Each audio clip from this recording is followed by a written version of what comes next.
I started to put a big Astros sticker up here, but I didn't want to get some top copyright infringement or something like that. Drayton McLean is chairman of our board, however, so we are excited to have that history with some of the folks who have been leaders in this community. And in fact, as much as anything, this talk is probably going to be about leadership. As you see some folks in this room that are incredible leaders in our community, guys like Orlando Sanchez in the Treasurer's Office, Judge Slaughter back there. I'm excited to have, you're not from Harris County, but we'll claim you down there south. Judge on these down ballot races, I guess you will. She's pretty close to the top of the ticket. But when you're out voting, I see Mary Schneider here from John Culberson's office. When you're out voting for Congress, when you go down the top of the ticket, it's important that you go beyond the federal and the statewide offices that you might see, the governor, lieutenant governor, Patrick, what have you, down to the Court of Criminal Appeals. You don't see those races as much and hear about them, but they're still, again, as Carl said, the most important offices as far as the Supreme Court our Supreme Court doesn't hear capital murder cases or criminal cases or traffic cases. There's all kinds of little criminal things that come up that she'll be responsible for at the Court of Criminal Appeals. And then, of course, as you move on down the ballot to the treasurer's race, it's a long, long ballot in Harris County. And it is easy to just get tired and not go to the bottom of it. My mother just voted, and I was looking with her, she was going through the ballot, and there was like 8 pages or so of people that you had to flip through and check off of what you're doing. And then at the end of the ballot, of course, there are ballot propositions. So I'm glad the food's coming out. I told Carl I wouldn't give my talk till the food came out, not make you all wait. So I am pleased to be here, and I am pleased to be able to talk to you about leadership in the community from the political side, people like Carl who are here providing leadership through these kinds of forums, and then also what we're able to provide with this train. And I'll give you a little history of this train and how it started. The train was first came about, I guess, in the mid-90s. There was a proposal to build a high-speed rail in Texas. And it was a top-down project. It was linking Houston, Dallas, Austin, San Antonio, originally the Texas Triangle. It became a 3-spoked system tied into Dallas-Fort Worth Airport using their Sabre reservation system for American Airlines. A pretty aggressive program, but there were 2 people that competed for it, and we tried to put together at the state. I was in the legislature at the time, a public-private partnership. There was no public funds involved, but there was a high-speed rail authority created. They went out and did bids around the world for people to propose on this project. The French and the Germans were the only people out there, the German Intercity Express, Siemens project, and the AVE, the TGV system in France. The French won the concession, and in the end, they could never get the financing together, and it collapsed on its own weight, was folded into the Texas Department of Transportation, and that was kind of the end of high-speed rail. When I got elected, I got to talking to my colleagues in Austin and San Antonio, Judge Jackson in San Antonio, Judge Cryer, Cindy Cryer in Bexar County, and Judge Jackson in Dallas, Cindy Cryer in San Antonio, had been in the legislature with me, and there was a process in Austin. John Culberson was in there with me in the House at the time, where the urban and the rural areas, they kind of divide us up and conquer with the urban areas and pit Houston against Dallas and Fort Worth and Austin and San Antonio. And we got together and said, we're just not going to do that. We created a group called the Conference of Urban Counties. We went together on healthcare, transportation, those issues that were important for urban areas. And among the things that we came up with was a group to promote high-speed rail in Texas as a private venture, working on Bill Sherrill's leadership and the entrepreneurship. So why does the government have to pay for everything? To your point, Orlando, we're still Republicans. And so we went around the world, the French, the Germans, the Spanish, the Italians, Koreans, Taiwan, Chinese with their maglev and their steel wheel technology. And all of them wanted to sell to a governmental entity to build a train. And so I'm still on the first slide. He says, I need to click. No, I don't like PowerPoints. We'll get to the slide. This is how we get to where we are today. So flash forward, I leave office, go to Fulbright and Jaworski. I'm working on infrastructure finance. And we started talking about the project. I left the county. I stayed involved with the group, and a group from Japan came in and had studied 97 corridors in the United States, looking at city pairs, how they might link city pairs and where they could make money and do it as a private investment.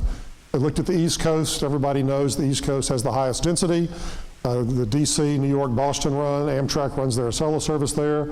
It would make the most sense to put something like this in on the East Coast because of the culture of rail and the ridership that is already there. They looked at California.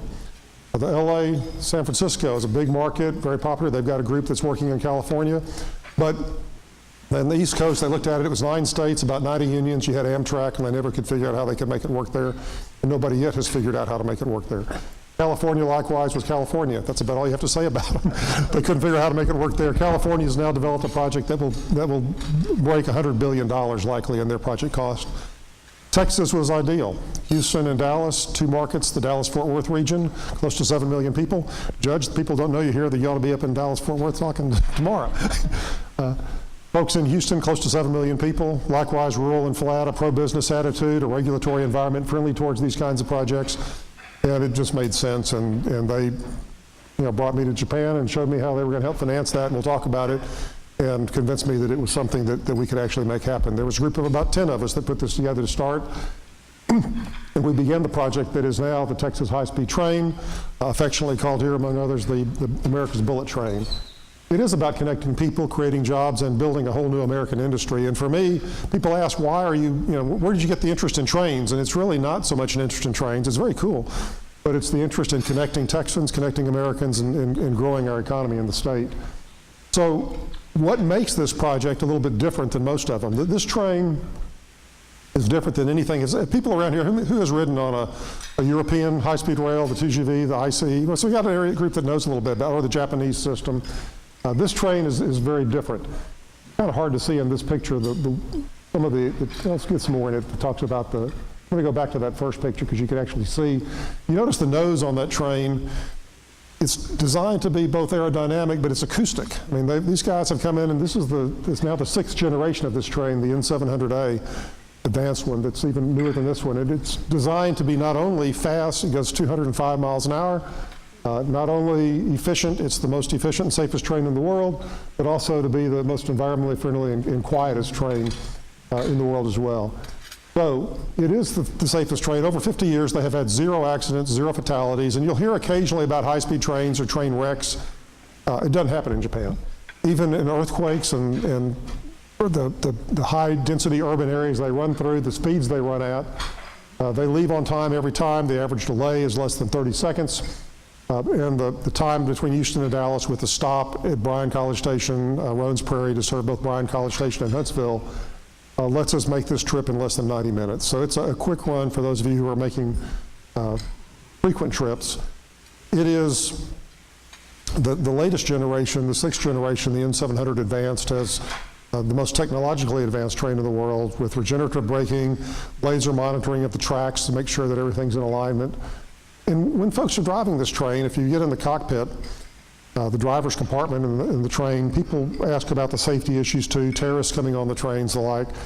The driver's in a cockpit and there's a clock on the dash, and they probably have one for the time, but the interesting one has a number of seconds, and it tells me how many seconds you are ahead or behind schedule. As the driver's going along, if he gets behind schedule a little bit, somebody from a central control office will call.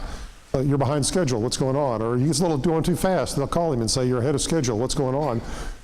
They run on that train 400,000 people a day between Tokyo and Nagoya, which is close to our same kind of distance. And they run it with a less than, I think, a 39-second average delay in those trains every year. Just to let you know a little bit about it, this is what the train looks like coming through. As these trains come around, it would take 16 lanes of pavement to carry the 400,000 people that they carry every day in Japan on these Shinkansen train systems. It is, the last trip I was there, I went to the Rotary Club. Bill, you know, I'm talking about Rotarians there. The Rotary Club in Akasaka. And there was a kid there giving his presentation on his time as an exchange student there, actually from the United Kingdom, in Akasaka. He gave a great presentation in Japanese. I could understand most of it. I'm trying to bring that mountain into Texas somewhere along the route. I haven't figured out how to import that yet. But at the end, he had a water bottle on his head that he was balancing while he was riding the train in the Shinkansen. It is, again, part of the reason this train is safe as well is it is entirely grade separated. There is no place along this system where you have a car or a truck or another train crossing the tracks. We're all grade separated. When you hear about wrecks, these trains, they're not in Japan, they're in other parts of the country where they take the trains off of the high-speed track. And so fundamentally, we've gotten to some the challenges and the safety issues between what we do in the United States and how we regulate trains and how they regulate trains in Japan. So what's it about? It's different because, two, it is private. We are not looking for grants or operating subsidies from the federal government.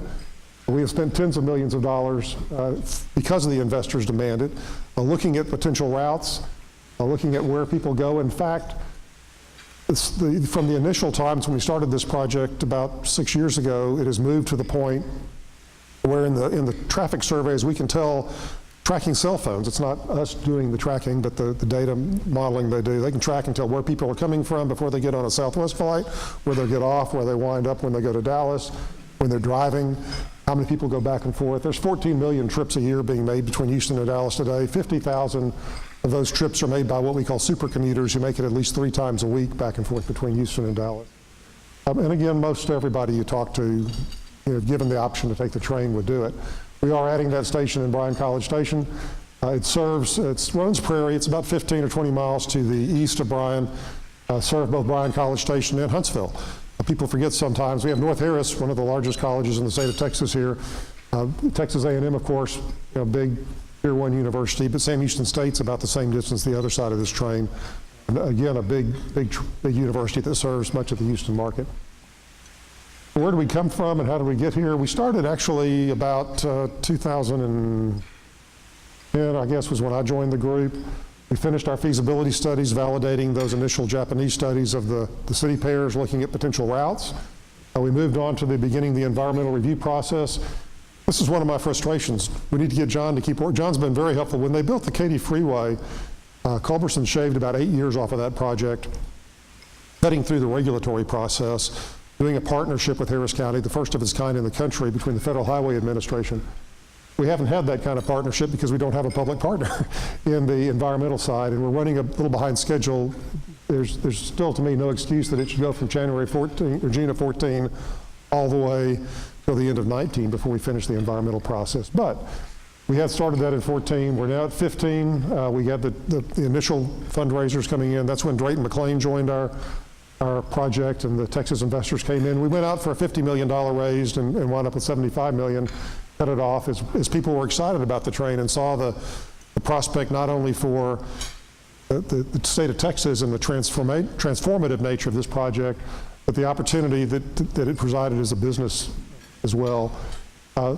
17, last year I guess, Floor and Lane, and now since Cellini's with Lane has announced the design build team, we're continuing to work on that and refining the technical side of this, the engineering work to get a full cost that we can take to the banks. The draft environmental impact statement was released in December, and we're going through that environmental process now. We brought in Bechtel as our project manager. Last month, I think since this slide was done, we closed on another $300 million to help with the right-of-way acquisition into complete engineering.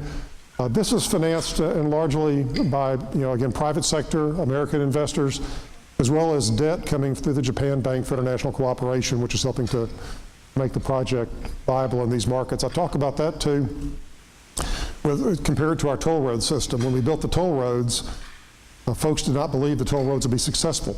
The lenders, the rating agencies would not give us investment-grade bonds on the toll roads because we had free frontage roads. And they said, if you got a free frontage road, nobody's going to pay a toll. Your toll roads will lose money. Well, it turns out that for $1.75, you can go around a red light on Westheimer. So a lot of people get on the toll road even with those free service roads. But at the same time, we backed it with the Harris County taxpayers. You voted, your parents voted, other people voted to guarantee those bonds. We never had to levy the tax, but they were guaranteed. This one's very much the same way. We have a project which we're convinced will make money, our investors are convinced will make money, but it hasn't been done this way before in the commercial markets. So the Japan Bank for International Cooperation has come in and taken a big chunk of the debt to prove it up and make it viable in the commercial markets world.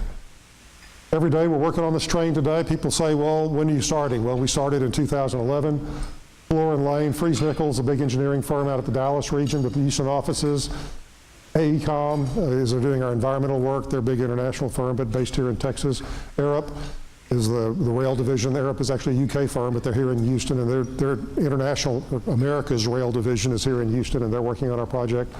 All of these companies are Texas-based. CLS is a Sugarland company. They're doing our right-of-way acquisition work for us. There are thousands of jobs that will come to work, and as this train is built, there will be 10,000 jobs each year during construction of this $12 billion investment. It is a massive project. They like to talk about more concrete than the Hoover Dam's 3 times used in the Hoover Dam. The Hoover Dam's pretty big. That's impressive to me, but I'm going to try to compare it to how much concrete was used on the Katy Freeway. We have 1,100 miles of rail stretched out. If you look at the number of rail that would come in here, 3 stations. Again, Houston, Northwest Mall region, Dallas, Fort Worth, up in right in downtown Dallas as you come into Dallas. It is easier to get into Dallas than Houston. If you think about it, cities in Texas and around the country actually grow mostly north and west. And so between here and the north side towards Dallas, there's a lot to get through. You can't just run up I-45. It's very congested and very difficult to build that way. In the Dallas region, there's less coming into the south side of Dallas, so we can actually get in to that complex. If you've driven into Dallas, there's an old Sears warehouse off to the left, right by their convention center. That's where the station will be in that area. Coming in here, it will be at the Northwest Mall. Again, 10,000 direct jobs while they're building this, everything from electricians and welders, construction managers. It has been about jobs. And if you'll recall, when we started talking about this project, we were having a real challenge with jobs in Texas. I was with Glenn Hager yesterday talking about the economic growth in the state and how strong things are today. But we know that we have cycles, and this is one that will help in those cycles. Where we're going to be in the stations once we're operational, again, these are some of the kinds of facilities, your station facilities, the maintenance and way facilities. About 25% of these jobs will be in rural areas too. A lot of folks say, well, it's not stopping in my county. Why do I care, or why do I want it here? And there's all these maintenance and way facilities, power facilities, the power stations and the like will be part of the project. We are running around the state up and down this corridor. We've been doing it for years and years. I started, back when we first started this project, and it was just me. There's about 60 people, I think, in our Dallas office now, and 4 or 5 down here, talking to folks in these communities along the route. And what's interesting is, as you go through these areas, every place there's an economic development group, some kind of a chamber of commerce, these little towns, they tend to grasp the value of this train. And everybody was for it until we put a line on the map and it came through their ranch. But in the smaller towns, they understand the history of the interstate system. And in Bryan and College Station, when they built the interstate, it was pushed out. And the congressman from the area at that time looked at it and said, if you got to remember the context of the time, the interstate system was built in the 1950s. And they said, interstate means federal money. What did federal money mean in the 1950s? It meant integration. And they said, whoever the congressman was there, Tiger Teague was in that area, said, I don't want that in my community. So he pushed the interstate out of Bryan College Station. For 50 years, they did not have good access. You had multiple traffic lights and bad access getting in. It really hurt that community, and the folks in there understand it. As you're going up this route, you'll talk to folks in these regional chambers and these little community chambers, and they get the fact that if the train's not stopping in their community, if they push it out of that neighborhood, or if they could stop the project, there'll never be a train serving their community. So they get that history and that context, and they understand the project. What does it mean? Along the route, fewer cars. I'm not going to tell you we're going to solve all the problems with transportation on I-45 and the traffic congestion on I-45. As our population in the Houston region goes from 7 to 10 or 12 million, and you see the same thing in Dallas, and we go from Houston to the Woodlands to Conroe, and Dallas keeps going to the south, you're going to see a lot of traffic on I-45. But we will provide an alternative that provides an alternative to traffic, reduces that traffic on the interstate, and is a cleaner emission. It has 1/12 the carbon emissions of a 737 or 777, 757, whatever it is, that the plane we compared to, the commercial jet aircraft, virtually all of them. And it does use, again, regenerative braking for power generation back into the system. So it's a green system. It's the most efficient system of trains in the world. And part of this gets into the regulatory side, because in America, we design trains for collision survival. Our trains, our freight trains and our passenger trains mix, and you hear about wrecks with passenger trains. And while it is tragic when we have a wreck with a passenger train, they are much safer than they were when they first built passenger trains. They're designed for people to not be killed. And they mix the freight trains with the passenger trains, and you'll hear about collisions or them running off the tracks. The Japanese took a different approach, and so they said if you build a train that's going to have all for crash survival, it's assuming you're going to crash. They said at 200 miles an hour, you crash, you die. Let's build a train that never has a wreck. And so they took out all of those things that cause wrecks. They don't mix the high-speed trains with the slow-speed freight trains. They don't mix the commuter rail with the high-speed rail. They don't have grade crossings where a truck or a car can go across. As a result, it's a much lighter train, and that's what part of this goes with. It's more akin to an aircraft type of construction. So it's not designed for collision survival. It's designed to never have a wreck to begin with. That lets it be a lighter, faster off the line, faster to stop, and use less power and energy.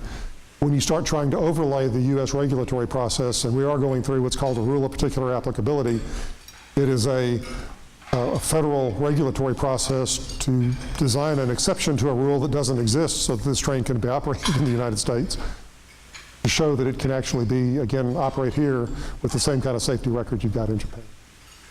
Economic benefits spread across the state. Again, it's the $36 billion. Do you remember how much excitement there was about a Super Bowl coming to Houston? It's 84 Super Bowls in economic impact. This is not an indirect, this is including the larger economic impact. 25%, what happened? 25% of the jobs will be in the rural communities. Again, it's an urban service between Houston and Dallas, but it's a big impact on the rural areas. And again, there's 10 counties. One of the big questions we usually get from these rural areas is, what about our fire engines? I was in the little town of Shiro, and the head of the volunteer fire department said, I need $450,000 for a fire truck that could respond if there was an accident with your train. And that's part of our planning process, and he's right. There is no way for a county with a budget of $16 million, I mean, the total county budget is less than the budget of some of the, it's a little more maybe than the Commissioner's Court's budgets, that those counties can afford to spend $500,000 on a fire truck. But we can, and we will go in and not only build it in these counties, we'll build a response training program and response capacity for our trains that won't have a wreck, that they'll be able to use for other things as well, and those counties will be better prepared. And I will tell you the kind of challenge that they have today that they'll be prepared for. A good friend of mine owns a chemical company that supplies water treatment chemicals, chlorine and ammonia. And they were coming down Interstate 45 and have a big wreck with a truck with canisters of chlorine spread all over the interstate. Hazardous materials that the locals, he called me, this is back when I was judge, I said, help. Is there anything you can do for us? We've got these chlorine canisters spread all over the interstate. We need a helicopter to come look at it. We need to get response to this problem. We were activating our group to go look at it. He called me and said, well, it turns out there's no leaks in these chlorine canisters, so they had a bunch of farm boys load them back on pickup trucks and haul them off. But the counties are unprepared for those kinds of disasters. With our system in place, with the training we do and the equipment that we do for these fire departments, not only will they have the capacity for that, but they'll have the better capacity to work together for the surge that you need, like we have in Houston when you have disasters. It's not the city of Houston, it's not Harris County, it's not the villages or Pasadena, it's everybody working together when we have these kinds of disasters. We train together, we partner together. And if there's a major event out at the ship channel, there may be a dozen different fire departments there, but they work together to solve those problems. And you'll see the same thing in these rural areas. It's about connectivity. Again, Houston, we're working closely with Metro, with Texas Department of Transportation, how we tie into the system. People come from around the world and they say, well, you don't have the kind of collector-distributor system we have in New York or in Paris or in Tokyo. We don't have the subway system that ties into Penn Station or Grand Central. But we do have a collector-distributor system called the Freeway. And we work very closely with that, building for the future with the transit agencies here in Houston and in Dallas with DART and their regional. For road improvements that will be coming around as planned, if you look at where our station is going now, the bus rapid transit comes in out of the Galleria up into the Northwest Transit Center. You've got the improvements now on the 290 corridor. We'll be working around that area. Again, creating economic revitalization and growth in that near northwest side, and I believe what you'll see is the extension of the Galleria north will become that 290 610 corridor. Brazos Valley economy, we'll click over this. Any Aggies in the room? Anybody? Yeah, I got a few. We get up there to go to school. There's over $1 billion invested in Grimes County. Again, Grimes County is going to have to cut their tax rate after we get through in there. It's 125 full-time jobs in that Brazos Valley, just around the station and the like. 80,000 college students serving the area between Bryan College Station and Huntsville. $500 million, or $530,000 increase in the property value. within a half-mile radius. It's going to be phenomenal economic impact. I was with some realtors up there one time, and they were complaining about the project and with a group, and again, a little Shywell meeting, and one of the people was saying, this is going to destroy our property values. And I had to ask, how does it destroy your property value when you're 10 minutes from a train station that lets you come for lunch downtown in Houston, or to the medical center, or to the Galleria in 20 minutes? And the whole room couldn't figure out why that was bad for their property values. It's a phenomenal boost for that part of the world. North Texas, up in the Dallas-Fort Worth region, again, comes in right by the convention center area. We expect to have a really cool, internationally recognized architectural statements with our stations in these local communities. And again, here in Northwest Houston at the Northwest Mall, it'll be transformative. And we have 60 acres there to develop not only the station, but the transit-oriented development. If you want to be a part of it, learn more, you can text TRAIN, 52886. Pull out your cell phones. Look at 52886. That'll give you the list, a chance to sign up on our list. There's all kinds of social media going on. You're all aboard. TexasCentral.com has a lot more details on it. It is one of those fun projects to work on. We did a lot of change the world kind of projects in Harris County. We talked about the ballpark, the toll road system, things that were transformative to this community, things that are transformative to the government. Bill Jackson's the budget officer who runs the county and puts more transparency in the system, working with Orlando and the team at the county that was transformative. This is one of those chains that will transform not only Houston, Dallas, East Texas, this end of the world, but it will too transform the way people look at these projects around the world and say, maybe we could do something like that here. Maybe the whole concept of a state-sponsored system can work better with the public-private partnership, with private sector coming in and being involved. Our project will cost a fraction of what they're building in California. We are fundamentally serving a market-based, market discipline coming in on our project. It makes it a little hard because sometimes we can't just go to the little town because we would like to. In California, I was talking to one of the senators who told me that, or one of the members of their board who told me that they were going to a little town. Because one of the senators said they had to go there. They're serving political constituencies, and it's driven up the cost of the project and hurt their efficiency. This is different. This is not only changing Texas, it's changing the world. I'm excited to be a part of it. I'm excited that y'all are here to hear about it. And I look forward to the day when you can each ride this train, probably 2024, 2025, when we finish the construction project. And if that sounds like a long time, just think about Highway 290 and how long that would take. So, thank y'all for having me out.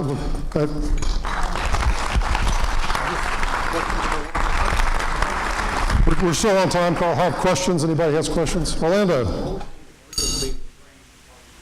Orlando asked the frequency of the trains, how often they depart Houston to Dallas. And I love this because I've told my friends in Dallas, it's great that we're doing the ball games now, because when I give this talk in Dallas, I tell them that they can get on the train. It's every half hour the train will be leaving. They can come down here and watch the baseball on those afternoon games and get in air-conditioned comfort the way it was meant to be watched. And then they can zip back to Dallas in time for dinner. So yeah, it's every half hour. Each train will be about 400 passengers. In Japan, each train is 1,300 passengers. They're a 16-car train. We'll run an 8-car train with about 400 passengers. If you think about how long it takes to load a 737, it's got 147, 150 passengers on that plane. Our train takes 2 minutes to load the train, 400 passengers. It's a roll-on, roll-off, the most accessible system in the world. Dual track, one track going north, one track going south. We could build it one track, but there's just something discomforting about going 400 mile an hour closing speed. Yes, ma'am. What's the anticipate the price for the ticket? And I've got to watch myself on that, because I tend to say, we're private. We're going to charge what we can. But, and that'll be taken out of context and clipped up. As a practical matter, we are private, but we're still dealing with a market. We don't want empty seats. So we'll be running much like aircraft pricing, airline pricing between Houston and Dallas. On Southwest Airlines, there's a want to get away fare, a regular fare. We'll have a first class car that'll charge more. We'll shine the shoes and give you a drink on that car. The seating will be 2 and 2. In Japan, it's a 3 and 2 seating. In here, we'll have 2 and 2. In the first class, it's probably going to be 1 and 2 seating. And then it'll have, our modeling is about 80% of airfare. So it'll be something less probably than a Southwest flight. The other question I get on that a lot of times is, Southwest killed this in the 90s. Why aren't they fighting us on this train? And part of that is that the Wright Amendment is gone. It used to be the Wright Amendment said Southwest could only fly from Love Field to other cities in Texas and adjoining market. And this is a much bigger market than any other state adjoining Texas. They didn't want to lose that to a government-sponsored project. They don't endorse us. I'd love to code share with them or something, but they've not been opposed to this because we're private and that right amendment's gone and they're a different airline. They bought AirTran, and from Dallas you can go to Chicago or New York or DC. From here you can likewise go all over internationally, so it's just a different market. Yes, sir? What is your strategy for acquiring all that right-of-way? We're acquiring, that's the right-of-way question. What is our strategy for acquiring the right-of-way? We're a private company, but we do have, as railroads, pipelines, power lines, eminent domain authority, or a public carrier. But we're hoping not to use that. That's our last resort. We like to go in, and what I like about this program, different than when I was at the county, in the county we're working on right-of-way for the Grand Parkway, or expanding the toll road, or a park, or a courthouse, whatever it is we're doing. We can go and appraise your property, and maybe it's worth $100,000. And so I can maybe give you 110, but it's tax money. It's your tax dollars, and I can't make you rich on everybody else's tax dollars. So we would typically, stop it there. And you say it's worth $150,000, and so we go through a condemnation hearing with condemnation commissioners. We go to the district court. Ultimately, the lawyers make a lot of money. That's okay. I'm a lawyer, but it takes 3 years, and it's a cumbersome process. As a private company, we can go in and say, okay, it's worth $100,000. We'll give you 150 today. We'll give you 200. We can negotiate that. It's the cheapest part of the right-of-way of the building of the project. It's expensive. We'll spend hundreds of millions of dollars in right-of-way, but the total cost of the project, it's not that significant. So we work closely with the property owners and try to make them happy. The most challenging part of the right-of-way is as you come into Houston down the Highway 290 corridor. And if you go to that TexasCentral.com, there's a really very detailed maps. But there's a lot more significant commercial infrastructure that you've got to work your way through or buy, and they have to relocate it. So it's an expensive and cumbersome process. It's also challenging because the Texas Department of Transportation has never designed their bridges to accommodate this train going through. So it's, for example, at the Grand Parkway, it's very frustrating to me that we have to make a big loop and go south from the Grand Parkway towards the first road that go to Louetta Road there, because we can't get through the overpass, which means I have to go through 20 or 30 properties or 50 properties that I would otherwise not have to do. Other questions? Yes, sir. Yes. Question, what's the advantage of the system weather-wise? I will frequently fly to Dallas. I'm a whatever the premium passenger is on Southwest's Southwest frequent flyer program. But I almost prefer to drive. I actually prefer to drive because so often you're stuck, not because of weather in Dallas, but weather in St. Louis or something where the planes doesn't get to you. Often in the summertime, the thunderstorms in the afternoons will either in Houston or Dallas will stop the trains or stop the planes. The trains aren't subject to that. We'll operate up into close to tropical storm force winds. Not only is it on schedule regardless of weather, but it's also an incredible machine for evacuating our community if we have to in the event of another Hurricane Rita or Ike type of scenario, where you can move thousands of people very quickly out of the Houston area into safety north in the Bryan College Station area or up into Dallas. So it is not impacted by the weather like that. There is some impact from snow and icing. If you get icing on the trains, interestingly, the problem is not the ice slows it down, but the ice builds up and if you're going 200 miles an hour and it falls off, it can cause damage. So they do de-ice the trains in that kind of weather, but that's not a big issue in Texas. Judge. Sure. You hear the criminal court judge talking about security screening. We will not take away their pen. They will be able to take their pens on board. Now, the key difference is this train can't be turned into a weapon of mass destruction. So we anticipate that it'll be done just like every other train. We'll check the tickets, and there'll be a passive system, people getting on. You won't just be able to walk on without a ticket or even probably get into the area where the tickets are without the ticket, much as you see in New York today if you get on an Amtrak train or a Jersey Transit train or Long Island Railroad or any of them, or the subways. There'll be a screening process to that extent, but in an airline, the reason you have the screening on the airplanes is that you can get into a 737 and crash it into the Chase Tower if you could get into the pilot's compartment. In this train, as in every train, you can get onto the train, but you're not going to take it off that track. And if someone were to get in it, and you hear there's great movies about runaway trains, I love that. These trains can't be runaway trains. You got a driver, and I told you about the clock, 30 seconds one way or the other. You got the control center, and if the driver doesn't respond, if somebody actually gets into the driver's compartment and they actually get to take over the train, the central control will just shut it off. If somebody gets into both of them, there's a computer that'll shut the system down. So it's a triple redundancy to keep those from happening. So yes, someone could get in and bring in an AK-47 and shoot up the room, and they can do the same thing here. But the kind of mass destruction we don't have. We do have passive, we'll have dogs, we'll be looking for those kinds of things. They did actually catch in Taiwan a guy who brought a bomb onto the train. He wasn't taking the bomb to the train, he was taking the bomb to their government building in Kaohsiung or somewhere there, but they caught him and the dogs found him. So there is a passive system for those kinds of things. Yes, sir.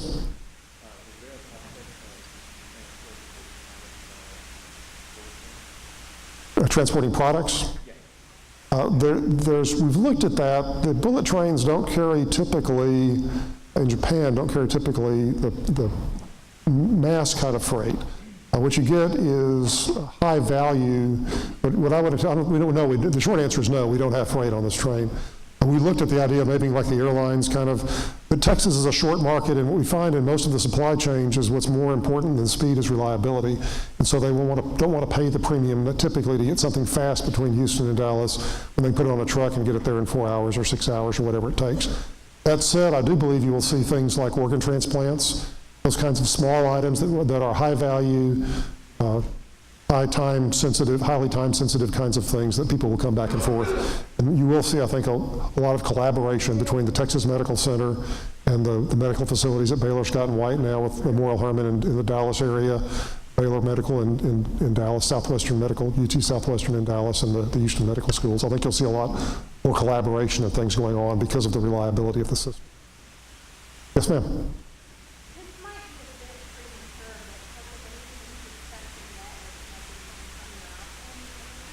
Not premature at all. The plans have always had San Antonio and Austin in the system. We're not looking at that today. We're private. Ideally, if I were doing this as a public project, or if I had the financial capacity as a private project, I would have designed the system to include a run over to Austin and San Antonio. It's not currently in our budget. It's not currently in our plans, but there's a lot of discussion about how that might happen. And I think, again, that the market, the Houston, Dallas, Fort Worth was number one. Houston, Austin is a big market. Connecting these two together, I think it makes sense. There's some issues of whether you come down the I-35 corridor or come across from Bryan or go out to Austin first, but there is, I think, a strong market for Austin too. It's just a much smaller market than Dallas. Or some other. Orlando sees to see you see national connectivity. There could be. That's been one of the challenges. One of the issues that come up, the only organized opposition to this, outside of some of the agricultural interests and the farmers along the route typically, is the SNCF, French National Railroad. And they've opposed us and said you can't build these without public support, and this is a unique system that their trains can't run on. So, you can't run on my system. Their vision is a national high-speed rail system where you can get on a train in Houston and take the same train to Los Angeles. As a practical matter, people don't take trains for 10 hours to Los Angeles. They take them for within a 3-hour market. So we're looking at much more of a city pair linkage. I could see a link to New Orleans maybe, but if somebody's going to go all the way to Atlanta on a train that would run through and pick up Birmingham and Atlanta, they're not going to take the high-speed train the whole way. In Japan, even where they use the same technology, when they privatized the system, it was originally built as a public system, it's now private. They have the Japan East Railroad that goes north and the Japan Central Railroad. Japan East, even though it's the same technology, they stop and then they have to get off the train and get on another train to go south if they're going to go down to Osaka or Kyoto. So it's a city pair is much more than a national linkage system. And as a natural basis, that's going to happen because of the financing. Absent a commitment by the country to put hundreds of billions of dollars into a national system to link all the cities together, you're going to see city pairs develop, much as they did in Europe. Then over time, you could figure out ways to link it together more effectively. Yes, sir.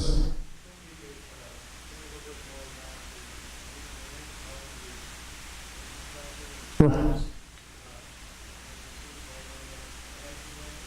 Sure. So that's our next big phase right now. We run with the design build concept. The banks like that. Lane Cellini is the lead right now. Fleur is a part of that team.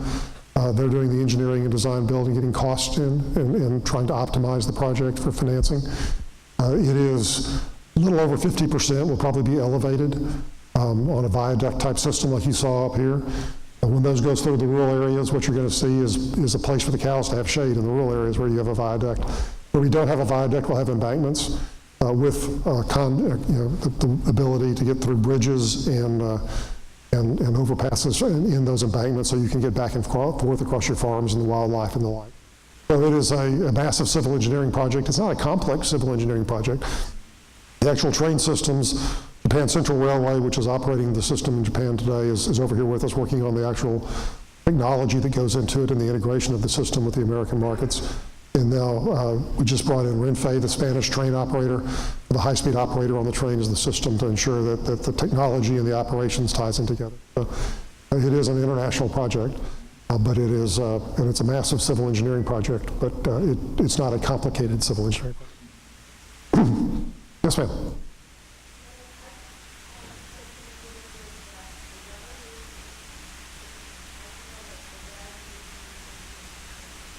I'm sorry, the weather? Yeah, the weather channel. The weather is not really an issue for us. We do have a whole risk management group looking at the operation of the train, but the weather, even at the weather itself, hot and cold, fronts come through, those are very little impact on the operation of the train system. The system operates today in Japan and the weather in Tokyo is very much like Houston, except it gets colder in the wintertime. So that's a nominal issue for us. If you get into tropical force type winds over 75 or 100 miles an hour, they start impacting and slowing the train down. But as far as normal operations, the typical Texas weather is not going to be an impact. Yes, sir. We expect to get the final record of decision and environmental permitting completed in the fourth quarter of 2019. Currently, the FRA has it on their website for December. We'd love to see that done earlier. John Culberson. I'll put that bug in Mary's ear. We'd love to get that regulatory finished earlier, but it's currently 2019. About a 5-year project to build it, 4 to 5 years. So you could look to see it operational starting into 2019, first of 2020. Operational 2024, 2025. Yes, sir. Okay. Go him and then you.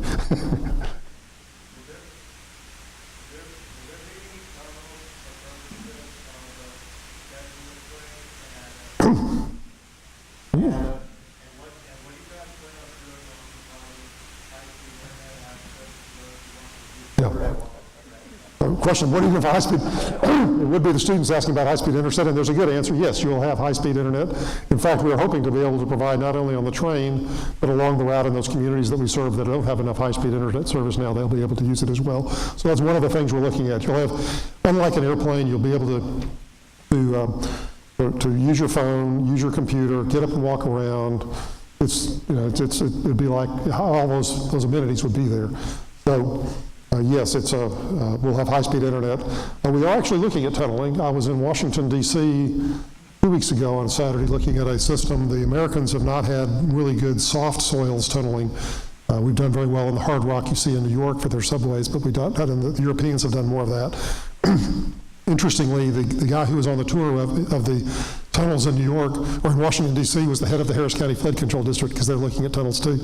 And these folks were showing us how they were building tunnels in a very similar soil environment that we have in Houston, Washington, D.C. So we're looking at that as an option as you come into the city. It's not so much to protect the train, but to avoid the conflicts with the overpasses and the streets and the very expensive commercial properties.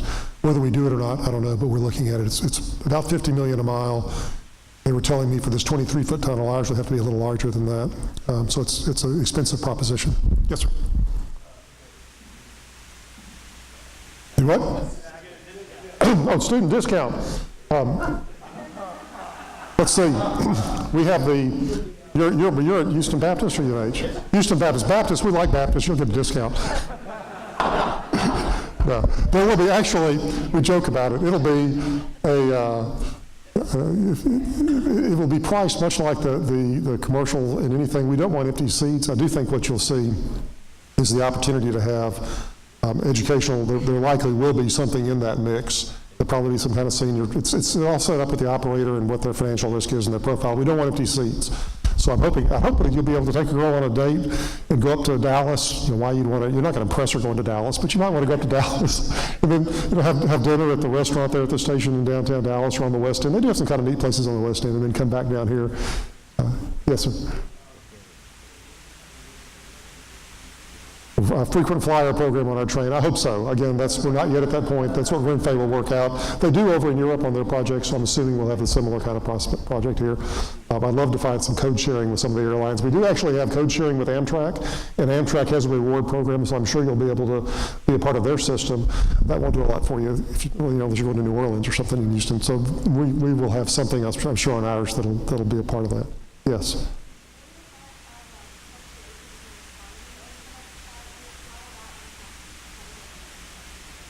Question, how does the fluctuations in the economy impact in construction?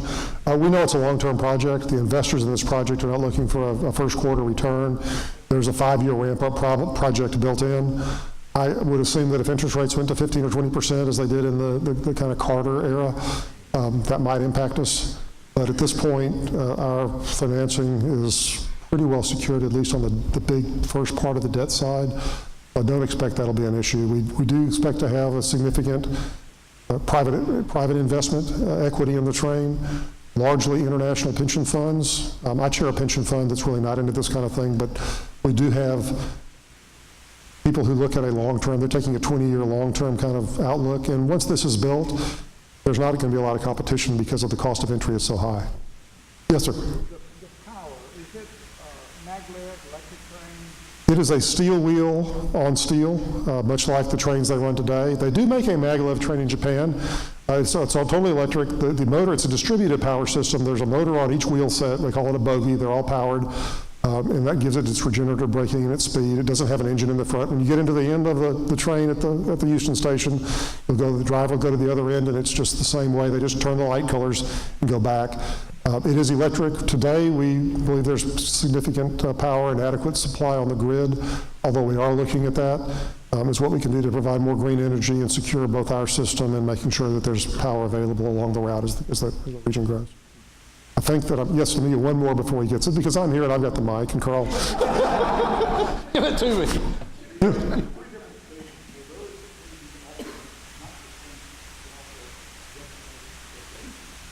We hope so. We've got a big real estate interest in the area around at least the immediate station. There's two parts of this. The Northwest Mall, the developer of the Northwest Mall and the Dallas station is a guy named Jack Matthews, who is a big real estate developer. And so that's part of a master plan to have, again, basically an extension of the uptown Houston from the Galleria through uptown on up into where we are with a linkage in that system down in Houston. And similarly in Dallas, it's a big plan for the south side on Lamar, they call all that area.